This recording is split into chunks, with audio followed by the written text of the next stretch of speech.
A few years ago, I was reading the Zombie Survival Guide. In it, writer Max Brooks covers zombie myths, combat and defense techniques, and historical zombie attacks, among other things.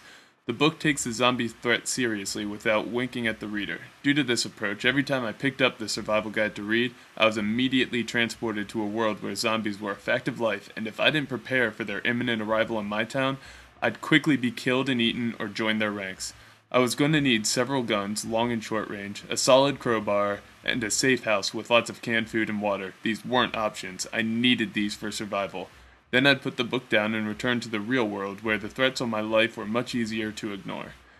I was reading in bed the night I finished the book. I set it down on my bedside table, turned out the lights, and closed my eyes, my mind swimming with the historical accounts of zombie attacks I'd just read. The next thing I know, I'm sitting straight up in bed, awake and terrified, a cold sweat on my brow. The room is dark and my eyes haven't adjusted yet. Slowly I look around to find my bed surrounded by zombies, reaching up to my bed, yearning for my flesh.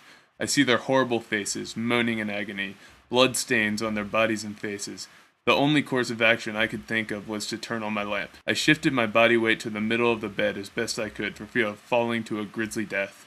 I arced my arm over the zombie-filled gap, my arm seemingly stretching longer just to save my skin. Finally I reach the switch, the lamp turns on, and I'm alone in my room.